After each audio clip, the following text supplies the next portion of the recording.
Hello friends, আসসালামু আলাইকুম। কেমন আছেন সবাই? আমি আল্লাহর রহমতে অনেক ভালো আছি। তো আপনারা অলরেডি থাম্বনেল দেখে বুঝে গেছেন যে আজকের ভিডিওটা কি টপিকের হতে যাচ্ছে। সো বেশি কথা না বলে চলুন মূল ভিডিও শুরু করি। তার আগে এই চ্যানেল নতুন হয়ে থাকলে চ্যানেলটা সাবস্ক্রাইব করে পাশের বেল আইকনটা অবশ্যই অন করে দেবেন। ফুটবল হলো পাসের খেলা, আর সেটা যদি হয় শর্ট পাস তাহলে তো আর কোনো কথাই নেই।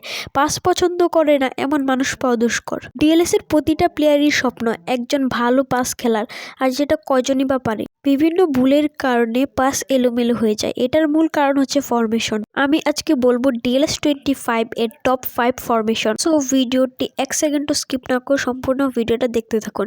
আমি আছি আলভি, আপনারা দেখছেন Alvi bro YouTube channel. So আপনারা যদি না জানা টেকনিকগুলো শিখতে চান তাহলে অবশ্যই আমাদের চ্যানেলটা সাবস্ক্রাইব করবেন। Number 5, 4-4-2 formation. এই ফরমেশনে আপনি শর্ট পাস ভালো খেলতে পারবেন। বড় কথা হলো এই ফরমেশনের মাধ্যমে আপনি অ্যাটাকিংয়ের সাথে সাথে ডিফেন্সিংও অনেক ভালো খেলতে পারবেন। Number 4, 3-2-3-2 formation. এই ফরমেশনটি শর্ট পাস খেলার জন্য একটি দুর্দান্ত ফরমেশন। যারা শর্ট পাস খেলতে চান তারা এই ফরমেশনে খেলতে পারেন। এটা শর্ট পাস খেলার জন্য একটি উপযুক্ত ফরমেশন। Number 3, 4-1-3-2 formation.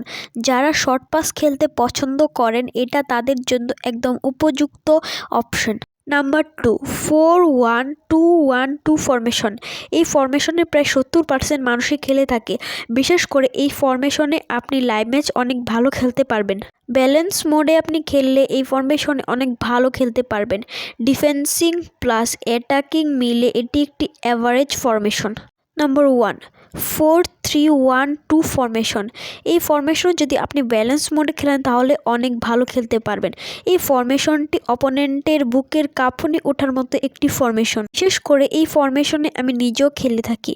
এই ফরমেশনে আমি ক্যারিয়ার ম্যাচ এবং লাইভ ম্যাচ বেশি খেলে থাকি, কারণ এটি একটি দুর্দান্ত ফরমেশন। আপনারা চাইলে এই ফরমেশনে খেলতে পারেন। সো এটাই ছিল আজকের টপ 5 সিক্রেট ফরমেশন। আপনারা চাইলে এই ফরমেশনগুলো ট্রাই করে খেলতে পারেন। আর এটাই ছিল আজকের আমার ভিডিওটা ভালো লেগে থাকলে একটা লাইক করবেন। আর আপনারা কী টাইপের ভিডিও চাই অবশ্যই কমেন্টে বলবেন। তো আমি আজকে এই পর্যন্তই বিদায় নিচ্ছি। সবাই ভালো থাকবেন, সুস্থ থাকবেন, অ্যান্ড আল্লাহ হাফেজ।